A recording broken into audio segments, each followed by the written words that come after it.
Bismillahirrahmanirrahim. Assalamualaikum warahmatullahi wabarakatuh.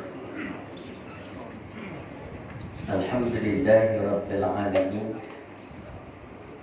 Wassalatu wassalamu ala asyrafil anbiya'i wal mursalin wa ala alihi wa sahbihi wa man da'a bi da'watihi wastanna bi sunnatihi ila yaumiddin. Rabbi syrah li sadri wa yassir li amri wahlul 'uqdatan min lisani yafqahu qawli. Amma ba'd. Yang dimuliakan pengurusi dan ahli-ahli Jawatan Kuasa Surau, yang dikasihi lagi dihormati Tuan Imam, asatizah, para alim ulama, hadirin hadirat sidang jamaah yang dimuliakan Allah Ta'ala sekalian. Pertamanya kita bersyukur kepada Allah Subhanahu wa Ta'ala kerana dengan limpah inayah dan kurnianya kita semua dapat sekali lagi bersua dan berada dalam majlis tazkirah subuh, insyaAllah pada setiap Ahad minggu yang pertama setiap bulan. InsyaAllah pada pagi ini kita akan gunakan, dan untuk kuliah seterusnya kita akan gunakan kitab ataupun buku siri 40 hadis An-Nabawi, hadis-hadis politik. Jadi insyaAllah kerana tadi Tuan Imam memperkenalkan saya AJK Pusat, jadi kita baca hadis politik lah, insyaAllah. Jadi buku ini sebenarnya buku yang kedua, yang terbaru lah, buku terbaru saya, iaitu diterbitkan pada bulan Februari 2021. Buku yang pertama, buku ini, ini buku bulan 1, iaitu Tasawuf Haraki. Patutnya saya bawa pada hari ini, tapi kerana cetakan pertama dah habis, jadi saya masukkan di cetakan kedua, tapi yang kedua tu belum sempat siap. Sepatut siap hari Khamis baru ni, tapi tak siap print, sehingga insyaAllah siap esok. Jadi buku ni nanti saya akan post kepada tuan-tuan kat sini. Jadi siapa nak nanti kita akan post lah Tasawuf Haraki, buku bulan pertama, bulan Januari baru ni. Tebal sikit lah buku ni, 440 muka surat lebih, 420 lebih, dekat 30. Jadi kita akan edarkan buku ni nanti. Sebab bulan 3 ni ada buku pula. Bulan 3 ni insyaAllah akan masuk cetak minggu depan dan keluar pada hujung bulan 3 ni insyaAllah. Jadi kita cuba miliki setiap buku ni lah, cuba miliki. Ada orang kata, dia kata buku ni tebal sangat, dia kata dia malas nak baca, dia tak rajin membaca. Jadi saya cakap, saya bukan kempen membaca, saya kempen membeli. Jadi belilah, insyaAllah. Baik, jadi buku hadis ini, hari ini kita akan rujuk kepada hadis-hadis politik, 40 hadis politik. Mana atas tu kita letak nama siri 40 hadis An-Nabawi. Maknanya ada siri lagi lah, ada siri seterusnya. Ini siri hadis politik. Yang bulan 3 ni siri hadis-hadis tasawuf. Ada 2 jilid, jilid 1 dan jilid 2. Saya pecahkan kerana kalau jadi 1 dia 610 muka surat. Jadi takut panjang sangat, jadi kita buat 2. Baik, untuk pagi ini kita baca hadis yang pertama, muka surat 1. Hadis yang pertama. Jadi mukadimah tu tuan-tuan baca sendirilah. Baik, bismillahirrahmanirrahim. Hadis yang pertama, kerajaan Allah. Wa Abdul Malik ibn Umair sami'a warradan katib al-Mughirah ibn Syu'bah yaqula kataba Muawiyah ila al-Mughirah uktub ilayya bi syai'in sami'tahu min Rasulillah sallallahu alaihi wasallam. Qala fakataba ilayhi sami'tu Rasulullah sallallahu alaihi wasallam yaqulu idza qatas salata la ilaha illallah wahdahu la syarika lah lahul mulk wa lahul hamdu wa huwa ala kulli syai'in qadir. Allahumma la mani'a lima a'taita wa la mu'tiya lima mana'ta wa la yanfa'u zal jaddi minkal jadd. Sahih Muslim. Baik, Abdul Malik bin Umair, keduanya mendengar, yakni Warrad, jurutulis Mughirah bin Syu'bah, berkata Muawiyah berkirim surat kepada Mughirah. Katanya, tulislah untukku sesuatu yang engkau dengar dari Rasulullah sallallahu alaihi wasallam. Lantas Mughirah menulis untuknya. Mughirah apabila Muawiyah suruh tulis sesuatu yang dia dengar, yang dia hadis daripada Nabi, lalu Mughirah menulis untuknya. Aku mendengar Rasulullah, kata Mughirah, aku mendengar Rasulullah seusai salat, makna lepas pada salat, memanjatkan doa.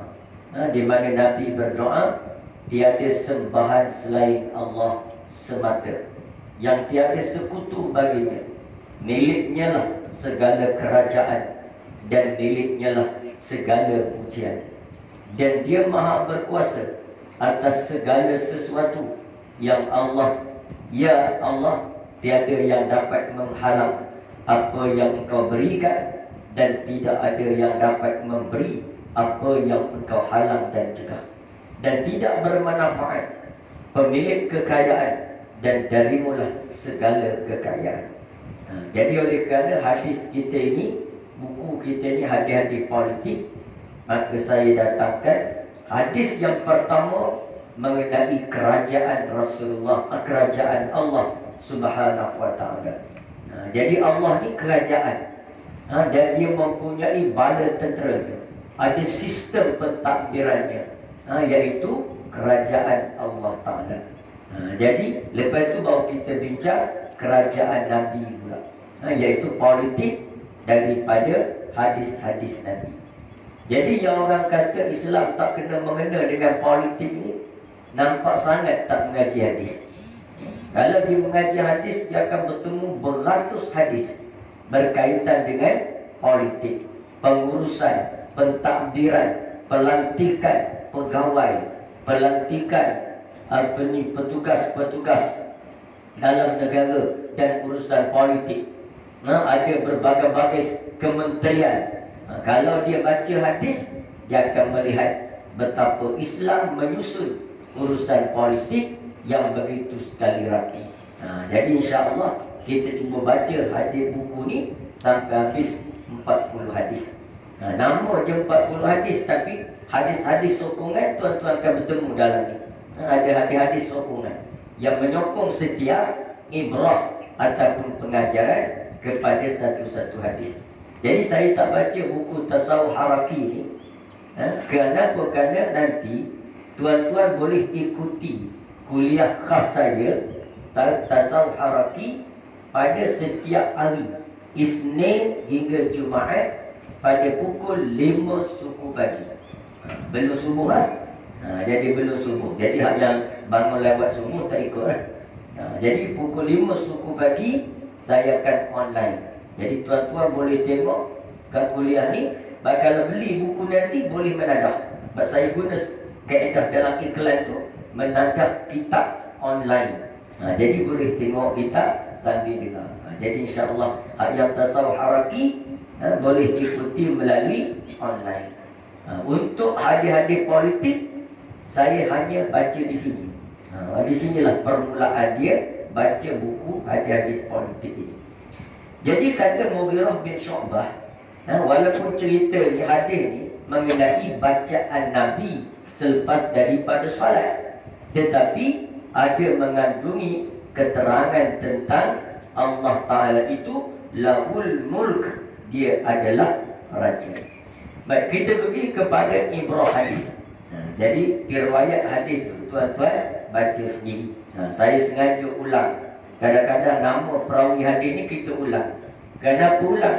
Kerana nak kita ingat. Contohnya Muawiyah.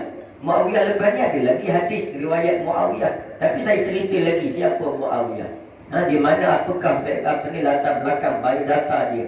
Dia lahir di mana, dia keluarga apa nama dia yang sebenar, kemudian dia riwayat hadis banyak mana. Itu kita akan ulang-ulang supaya akhirnya kita kenal periwayat hadis yang sangat berjasa besar dalam menyampaikan hadis Nabi kepada kita. Baik, kita pergi kepada ibrah hadis, muka surat 3. Hadis ini menjelaskan. Jadi kalau kita lihat hadis riwayat daripada Mughirah bin Syu'bah tadi, di mana menjelaskan apa? Yang pertama, bacaan yang dibaca oleh Rasulullah sallallahu alaihi wasallam selepas menunaikan salat. Jadi kita ambil satu-satu. Daripada hadis ini, apakah ibrah yang boleh kita pelajari? Yang pertama, bacaan yang Nabi baca. Bacaan yang memperkukuhkan penyaksian terhadap ketuhanan Allah dan menyucikan Allah daripada sebarang sekutu baginya. Ayat ini ataupun wirid ini dinamakan ayat-ayat At-Taqdis. At-Taqdis makna menyucikan Allah daripada segala kekurangan, daripada segala penyemutuan. Maknanya Allah ini tunggal, tidak ada yang menyamai Allah. Laisa kamislihi syai', tidak ada sesuatu yang menyerupai Allah oleh sesuatu pun. Allah ni bukan sahaja zat dia tak sama dengan makhluk, tak ada sekutu pada zat. Asma' dia tak ada sekutu, af'al dia tak ada sekutu, as-sifat dia tak ada sekutu. Tak ada yang menyerupai Allah. Hatta metod untuk mengenali Allah juga berlainan dengan metod untuk mengenali makhluk. Mana cara kita nak kenal Allah berbeza dengan cara kita nak mengenal makhluk. Mengenal makhluk kena kenal zat, nampak zat. Mengenal Allah tidak melihat zatnya. Ini berbeza, cara kenal pun dah berbeza. Lepas itu pula, mengenali Allah semudah-mudah perkara untuk dikenali, berbeza dengan mengenali makhluk. Nak kenal makhluk susah. Kita ada kawan dalam Facebook contohnya, dipanggil kawan maya. Kita cuma kenal dalam Facebook lah. Itu pun tengok gambar, itu pun belum tentu gambar dia yang sebenar. Sekarang pula semua pakai gambar kamera 360 punya kamera ni. Nampak cantik lah, tapi teruk.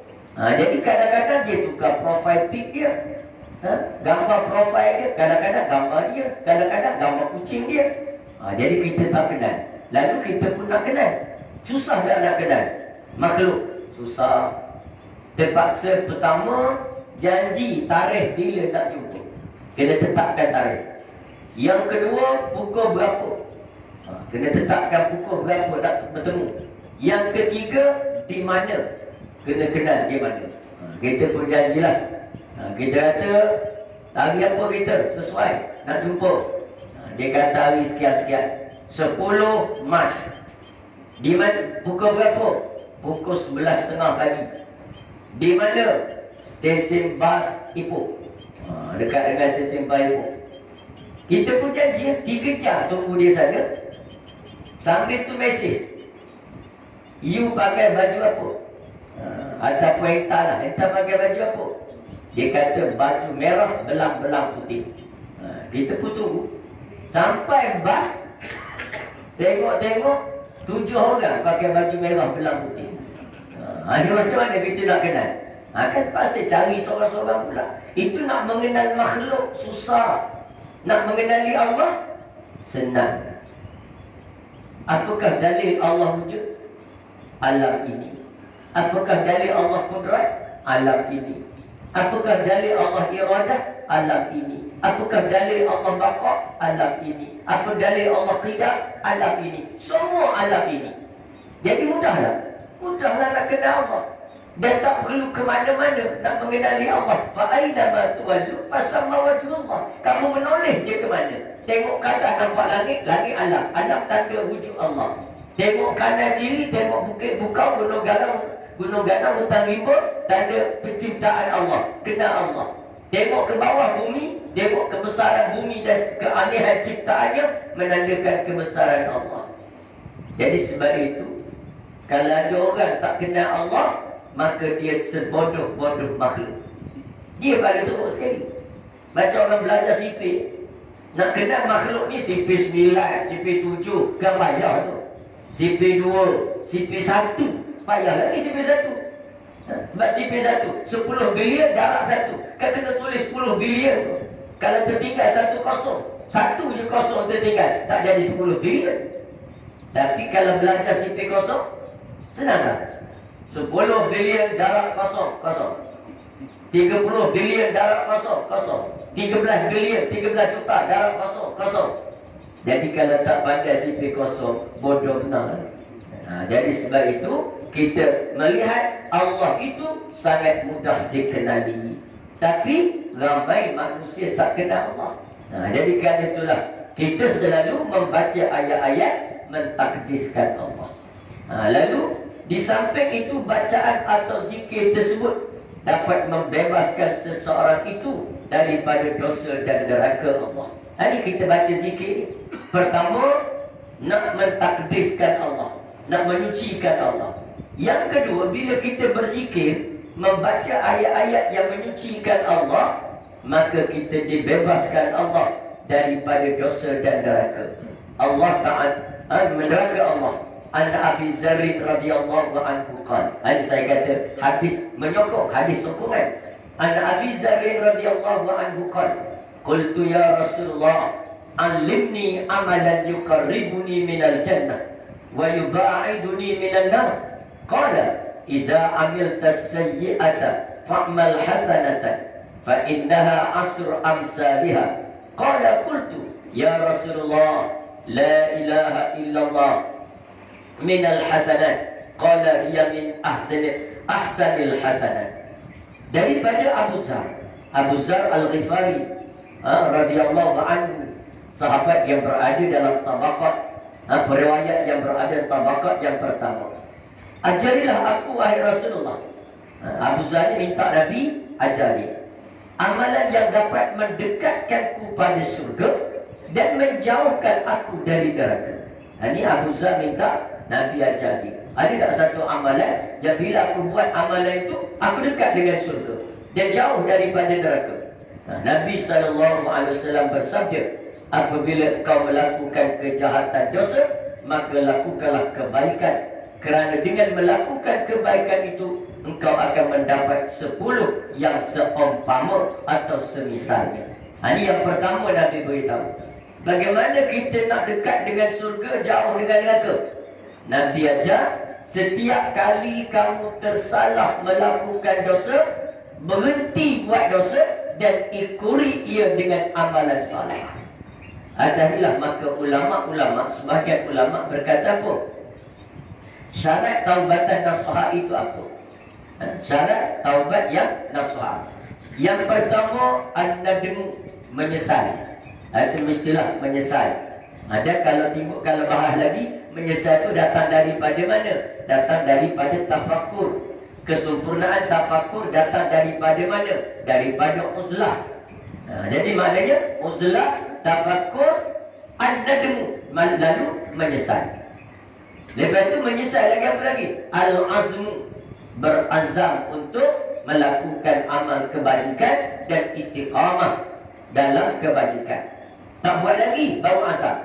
Yang ketiga, al-jazmu, putuskan hubungan dengan segala dosa-dosa yang boleh mengembalikan kita pada dosa, kita putuskan. 3. Jadi ada setengah ulama tasawuf, dia kata cukup dengan 3. Mana an-nadmu, al-azmu, al-jazmu. Tapi ada ulama lagi dia tambah, kerana berdasarkan hadis-hadis sebegini. Antaranya Allah Nabi kata apa? Nabi kata wa atbi'is sayyi'atal hasanata tamhuha.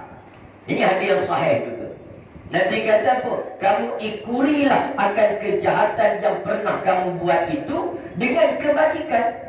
Maknanya taubatan nasuha itu apa? Selepas menyesal, selepas kita berazam, selepas kita jazam, putus meninggalkan maksiat, kita kena ikuri segala kejahatan tadi buat baik. Manakala selagi tak ganti tempat jahat tu dengan kebaikan, tidak nasuha lagi, tidak taubatan nasuha, maka kena ganti dengan kebaikan. Ini yang Nabi beritahu Abu Zar. Antaranya ialah hadis ini, iaitu engkau ikurilah segala kejahatan itu dengan kebaikan, kerana setiap kebaikan diganda dengan 10 seumpamanya. Mana ganda 10? Itu kadar sekurang-kurang. Kadar sekurang-kurang. Antaranya kadar apa lagi? 700 kali ganda. Itu amalan sedekah. Lepas tu banyak, ada lagi. Fayudha'ifahu lahu adha'afan katsirah. Allah kata bila kamu buat kebajikan, kamu derma, digandakan pada kamu dengan gandaan yang banyak. Berapa banyak? Banyak. Banyak tu sebanyak mana? Banyak. Itu nak tunjuk apa? Tak boleh nak kira dah. Tak boleh nak hitung. Maknanya kurniaan daripada Allah. Wahai Rasulullah, kata Musa, apakah la ilaha illallah merupakan kebaikan? Jadi Abu Zar tanya, ya Rasulullah, soalannya beginilah, ya Rasulullah, kalau saya baca la ilaha illallah tu dah termasuk dalam kebaikan yang kau cakap tadi ke? Yang Rasulullah cakap tadi, apabila melakukan kejahatan, kamu ikuri ia dengan kebaikan. Apakah cukup kalau kebaikan itu la ilaha illallah? Maka kata Nabi SAW, Nabi berkata, hiya min ahsanil hasanat.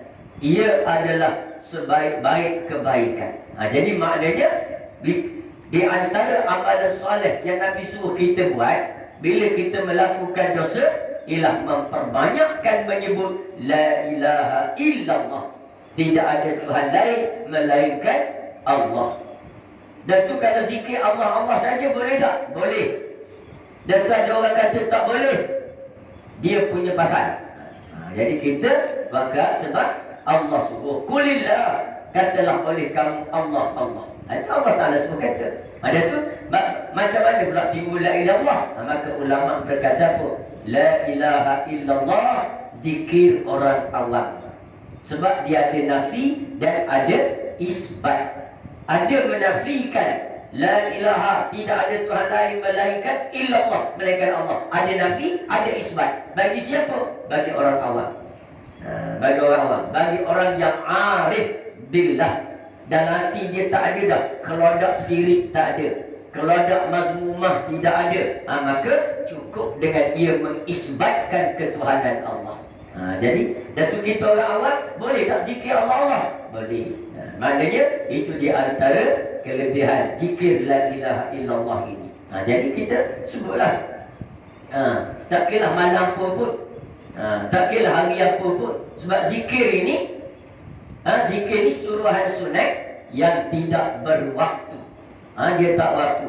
Cuma dia ada antara afdal dengan tidak afdal. Zikir solat dia berwaktu, hak wajib. Hak sunat pun berwaktu setengah kecuali sunat mutlak. Itu pun tak boleh juga lepas pada asar dan subuh. Jadi mana, tapi zikir bila-bila masa. Bila-bila masa zikir, asal jangan dalam tandas. Kalau dalam tandas pun zikir, itu warak dan wabarqa. Warak telajak dipanggil itu. Jadi maknanya kita zikirlah. Zikir kepada Allah Ta'ala. Kenapa kita perlu zikir? Ini sambil-sambil kita bincang. Sebab kita lambat lagi nak berhabis kita ni. Dahlah program sebulan sekali, tebal pula 270 muka surat. Kira-kira 13 tahun habis lah, insyaAllah. Itu dia. Jadi maknanya kita nak faham antara kenapa kita perlu zikir.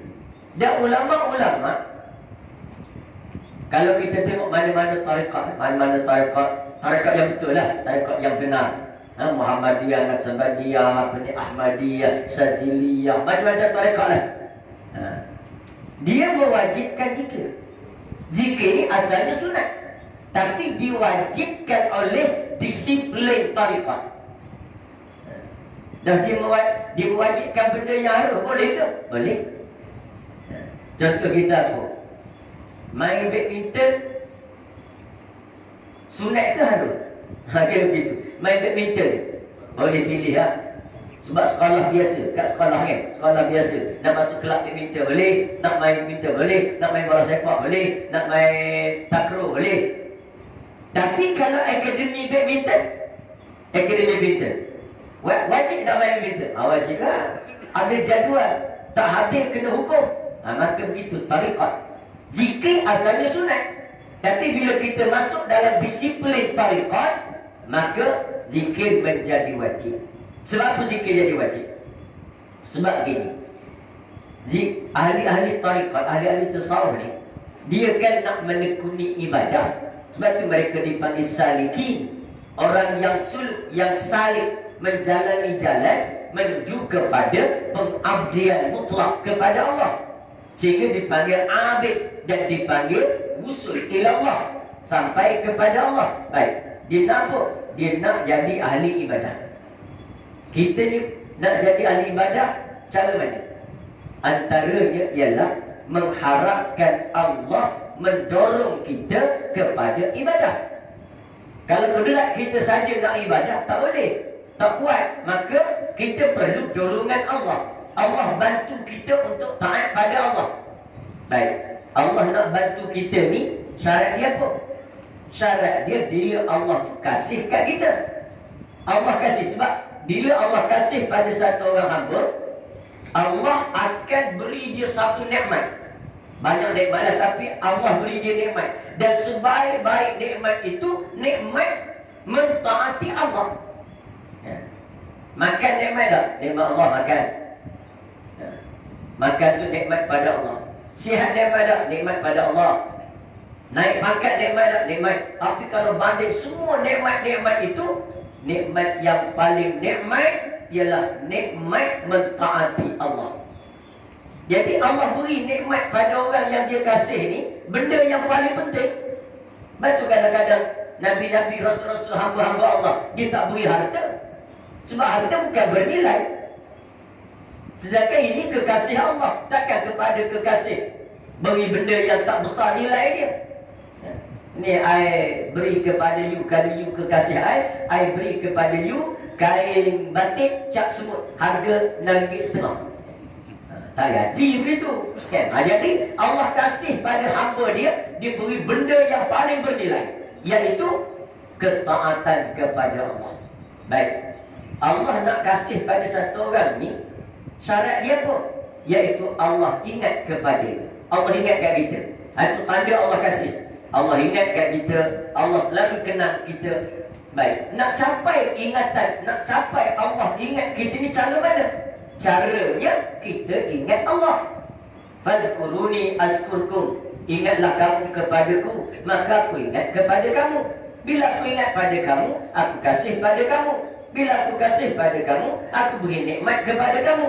Dan kerana kamu kekasih aku, nikmat yang paling besar aku beri, iaitu membantu kamu untuk mentaati aku. Nampak? Jadi kerana nak Allah ingat, maka kita kena ingat Allah. Begitulah ulama tasawuf, dia mewajibkan zikir. Jadi mana? Dia ada urutan, dia ada sebab dia. Jadi sebab itu kita hendaklah mengingati Allah. Jadi zikir pada Allah banyak-banyak, Allah ingat kat kita. Bila Allah ingat kita, Allah ringankan tubuh untuk taat pada Allah. Allah ringankan lidah untuk baca ayat-ayat Allah. Kalau tak ingat pada Allah, Allah tak ingat kita. Itu yang menyebabkan kita banyak baca Facebook pada baca Quran, banyak baca WhatsApp pada baca Quran, malah nak pergi salat berjamaah kerana Allah tak dorong kita.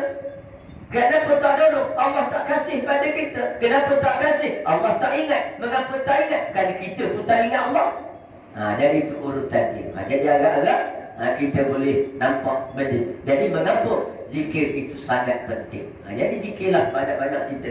Dan sebaik-baik zikir itu La ilaha illallah afdal zikri annahu la ilaha illallah. Seafdal zikir itu bahawa tidak ada Tuhan lain melainkan Allah. Bila? Tak pulang terpulanglah waktu bila-bila. Cuma yang afdal, buka balik hadis-hadis mengenai waktu yang afdal kita berzikir. Jadi tengok awal dini hari, contohnya macam-macam lah. Ketika tenggelam matahari, ketika naik matahari, itu zikir. Malam Jumaat, bila kita terzikir malam Jumaat kan, dia orang nak tanya, mana dalil? Suruh zikir malam Jumaat. Jangan main sekarang orang bijak belaka kan. Lagi kan baca Yasin, orang petikai malam Jumaat. Memang tak ada hadis suruh baca Yasin malam Jumaat, tapi ada hadis larang baca Yasin. Hadis suruh memang tak ada. Dah yang kamu larang, ada hadis larang? Tak ada juga. Bila tidak ada suruh, tidak ada larang, maka dia kembali kepada maslahah. Apa kebaikan dia? Ulama suruh baca Yasin ni sebab apa? Walaupun tak ada dalil baca malam Jumaat. Ini nak supaya kita faham, hormat pandangan-pandangan ulama. Ayat hadis Nabi suruh baca Yasin ada. Iqra'ul Yasin, baca oleh kamu akan Yasin. Ada tak? Ada. Betul, ada kait dengan Jumaat? Tak ada kait. Padahal ada hadis lain pula menceritakan kelebihan beramal malam Jumaat. Beramal malam Jumaat. Amalan pun, kelebihan beramal malam Jumaat tak disebut, dia umum. Tak kira lah amalan pun. Asalkan amalan soleh malam Jumaat ada afdal dia. Maka ulama dia cantum. Tadi ada hadis suruh baca Yasin. Hari ni ada hadis cerita kelebihan malam Jumaat. Cantum Yasin ke malam Jumaat. Masuklah. Meslah masuklah. Jadi mana kelebihan baca Yasin bergabung dengan kelebihan malam Jumaat, maka lebih afdal. Jadi itu pandangan ulama-ulama. Jadi kita mudah. Asalkan kita baru belajar sikit je hadis. Pergi kat kedai bandar, nampak orang jual kitab bawah pokok, kita pun beli kitab, balik baca sendiri, jadi ulama terus esok. Di mana kena berhati-hati. Baik, yang kedua, di tangan Allah kuasa mutlak kerajaan. Kita balik pada hadis tadi. Allah memiliki kerajaan dan menguasai semua kerajaan yang ada. Jadi semua kerajaan dunia ni Allah Ta'ala yang punya. Jadi kita ni cuma, sebab itulah kerajaan dalam dunia ni, kalau dia kerajaan Islam, dia dipanggil khalifah. Dipanggil khalifah. Dah panggil raja boleh tak? Pada raja? Boleh. Tapi raja yang meminjam kalimat sahaja, bukan hakiki. Itu bukan raja yang hakiki, raja dunia ni. Kalau di India lagi ramai raja, raja kapur. Lagi ramai tu. Jadi mana? Itu pinjaman bahasa, tanda kebesaran. Pinjam saja bahasa, nak tunjuk apa? Tanda kebesaran. Kalau tak pinjam bahasa kita kan, kita tak faham pula. Kalau tak pinjam bahasa, tak faham. Sebab tu Quran tu, tuan-tuan, Quran yang kita baca tu, itu bukan kalam Allah yang hakiki. Memanglah kalam Allah, tapi Allah bercakap dengan bahasa tu ke? Tak. Al-Quran tu dipanggil kalam tanazul. Tanazul ni mana kalam yang Allah dah rendahkan. Rendah sampai kita boleh faham. Kalau Allah bercakap bahasa Allah, kita tak faham. Macam pensyarah universiti pergi mengajar budak pasti, dia guna standard universiti, faham tak budak pasti? Budak pasti tak faham, minta diri nak balik belaka. Kenapa tak faham duduk kat sekolah? Jadi pensyarah, cikgu yang cerdik, dia turunkan bahasa dia. Dia turunkan bahasa daripada standard universiti pada kolej turun pada sekolah menengah tinggi turun pada menengah pada sekolah rendah kepada tadika, pada pasti. Jadi dia pun guna bahasa pasti. Kenapa? Kerana cikgu tu bijak. Tapi adakah itu bahasa cikgu tu? Tidak. Cikgu tu bahasa standard orang. Jadi begitu Quran. Quran kalau Tuhan cakap bahasa dia, kita tak faham. Dah kalau tak faham, apa guna turun Quran? Sedangkan Quran itu untuk dipahami. Jadi itu tanda zul. Jadi Allah guna bahasa tanda. Begitu juga kita. Kita guna perkataan raja. Allah Ta'ala raja yang sebenar. Dunia ni bukan. Dah tu dah bukan, kenapa pinjam, kenapa guna bahasa raja? Dah kalau tak guna raja, kita tak faham. Macam contoh apa? Ini panjanglah cerita ya. Jadi contohnya apa? Dalam syurga. Syurga ni kan disebut buah-buahan. Wa basyiril ladzina amanu wa amilus solihati anna lahum jannatin tajri min tahtiha al-anhar. Banyaklah dalam Al-Quran Allah cerita tentang syurga, tentang buah-buahan syurga. Apa buah syurga? Buah inabun, buah anggur, buah tufah, buah apple, banyaklah rumah dan sebagainya. Dan buah delima, buah tufah, buah anggur, buah kurma, banyaklah buah dalam syurga. Tapi disebut buah anggur itu tidak sama dengan anggur dunia. Rupanya tidak sama, rasanya tidak sama, lazatnya tak sama. Dah kita kata kalau tak sama, pinjam dah tak sama, kenapa dinamakan anggur? Dah tak sama kan? Dah tak sama, tak payahlah guna kata anggur. Kita, jawapan dia apa? Jawapan dia, kalau Allah tak guna perkataan anggur, kita faham tak? Allah tak guna, tak pinjam nama-nama dunia ni, boleh faham tak?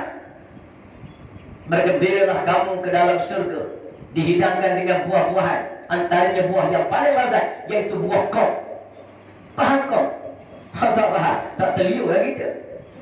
Jadi sebab itu Allah guna bahasa yang kita boleh faham, tapi tak sama. Jadi di situ kena faham bagaimana Allah itu raja yang sebenar. Raja dunia ini hanya pinjam perkataan supaya melambangkan kebesaran. Itu saja. Yang memberi dan mencabut kuasa kerajaan daripada siapa pun adalah Allah. Yang memberi dan mencabut kerajaan daripada siapa pun adalah Allah Ta'ala. Itu Allah yang beri kerajaan, cabut kerajaan. Di tangannya segala ketentuan. Kekuasaan adalah mutlak milik Allah Ta'ala. Jadi kerajaan dunia ni Tuhan beri. Tuhan nak beri kerajaan, Tuhan beri. Tuhan nak cabut, Tuhan cabut. Qulillahumma malikal mulki tu'til mulka man tasha wa tanzu'ul mulka mimman tasha wa tu'izzu man tasha wa tuzillu man tasha biyadikal khair innaka ala kulli syai'in qadir. Dalam tarikat amalan wirid Muhammadiyah, kita jadikan dia zikir lepas pada salat. Jadi kita dah baca dah tu. Tapi boleh lagi nya sebut tak kena mengena Islam dengan politik. Itu dia wirid benda hak dia tahu masalah ni.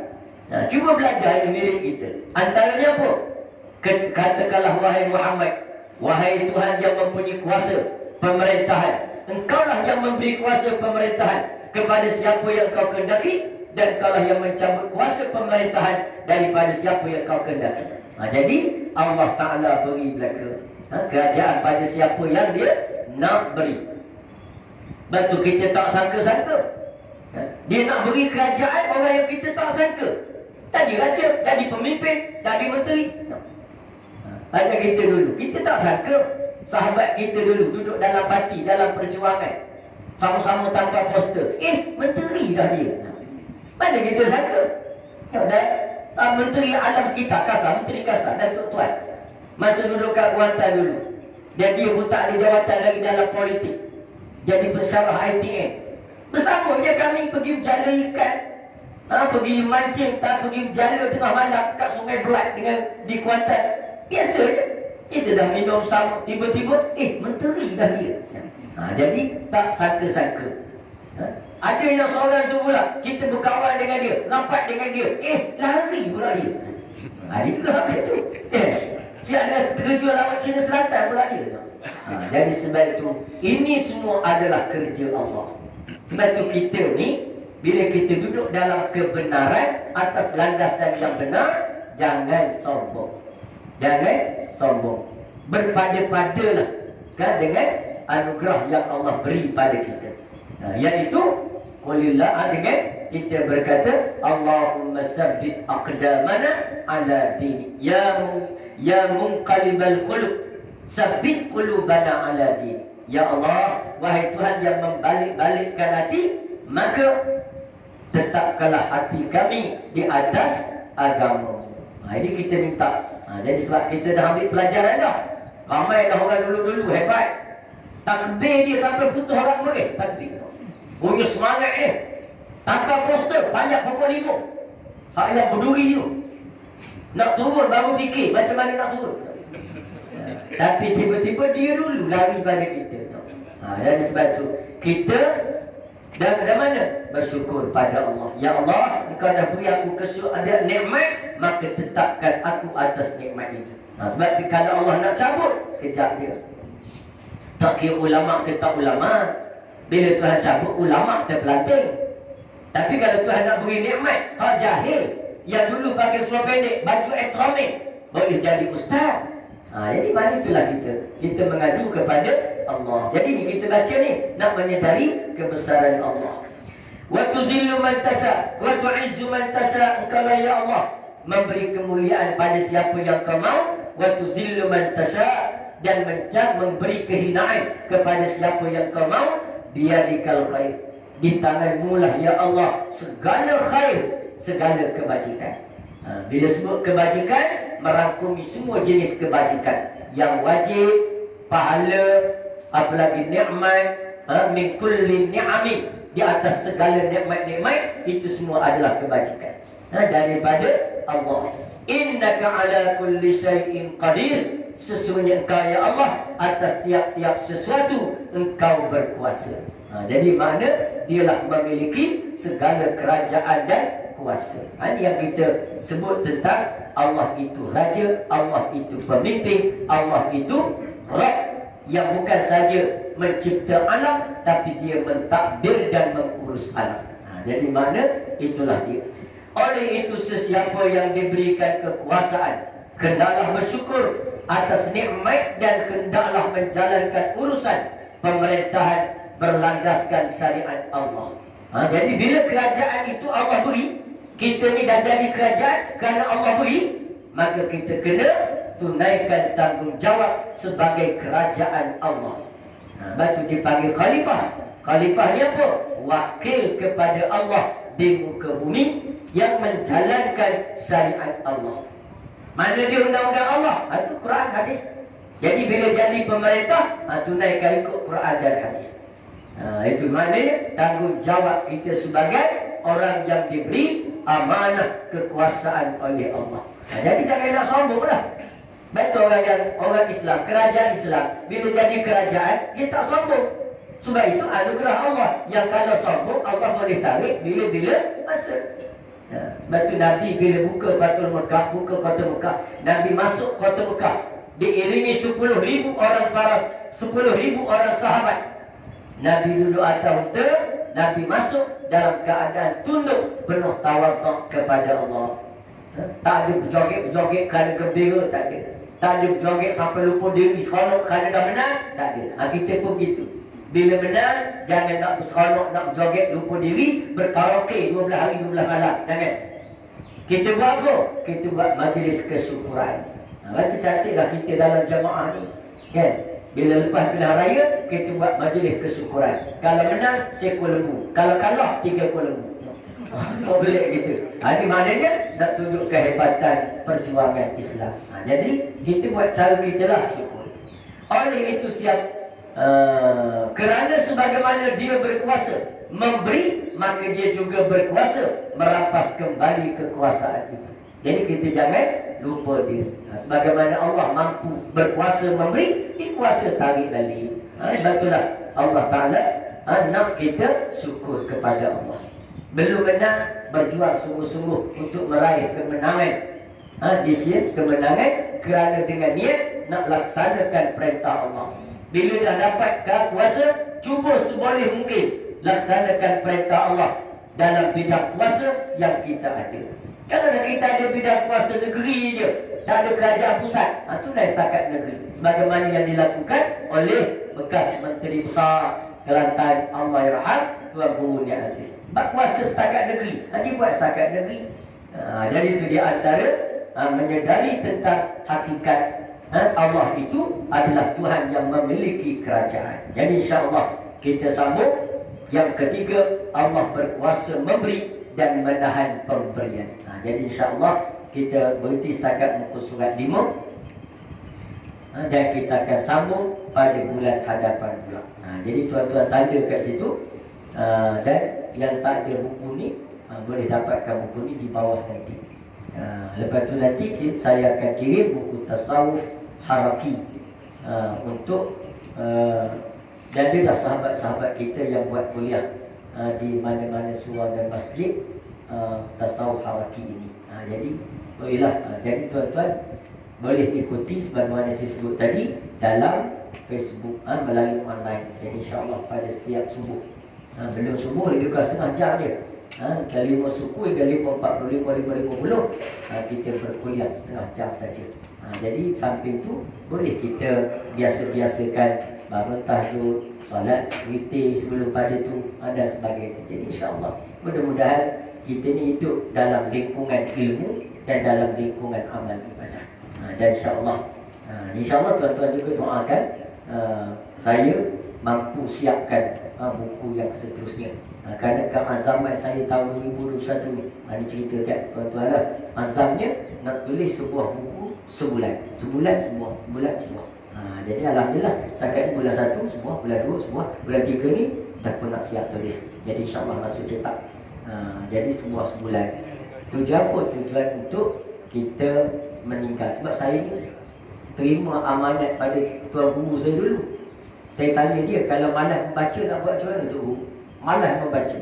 Dia kata kalau malas membaca mengajar. Saya pun fikir, ya betul juga. Sebab kalau kita mengajar, kita akan membaca. Takkan kita tak baca nak mengajar.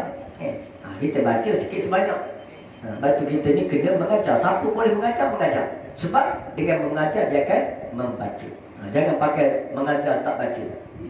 Batu ada setengah khatib. Dia buka Majlis Agama Islam hantar khutbah Jumaat tu kan. Dia buka stapler ke atas mimbar. Padahal dah sampai dah hari Rabu lagi. Kan hari Rabu tu dah sampai dah surat tu. Baca study dulu baca. Hari Rabu baca, hari Khamis baca. Hari Jumaat baru naik atas mimbar. Oh baru sedap baca. Kecuali kita ni tak payah kitab, tak payah kertas. Tapi kalau kena baca kertas, kena step by awal. Ini naik atas baru buka stapler. Masa apa ni bila azan kedua. Azan kedua dia pun buka plastik. Lepas tu mula bila baca gagak sebab dia tak lalu lagi. Bila baca orang kata jual beli emas, dia kata jual beli emas.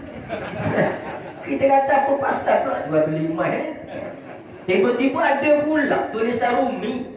Tulisan Rumi dalam khutbah kan. Tulisan Jawi, payah nak eja nama baru.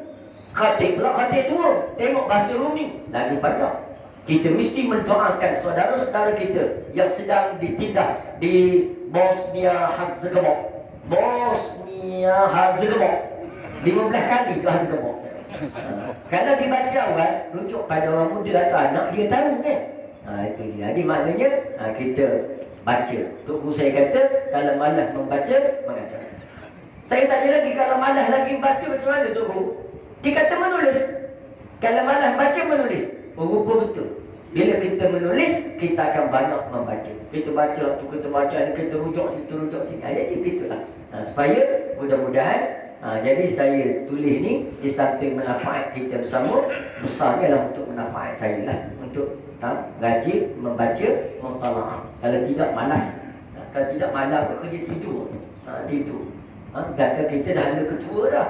Muda dulu tak tidur puas dah. Jadi kita kalau menulis, kita bolehlah bagi masa. Jadi malam tu taklah tidur sangat.